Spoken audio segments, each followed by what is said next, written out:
Gente, do nada, eu percebi que a minha cabeça, ela começou a crescer. Só a cabeça, o corpo não. Falei, pronto, é isso, virei um pirulito, é isso, fudeu.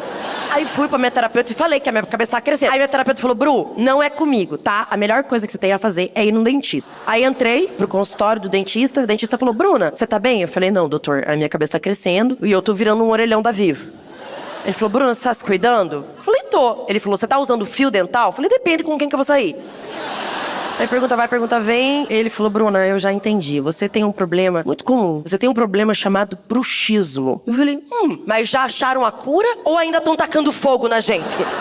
Bruxismo é quando você tá tão doida que na hora de dormir, ao invés de você relaxar, você fica mordendo o teu dente. É o jeito que o ser humano achou de correr atrás do próprio rabo, você tá entendendo?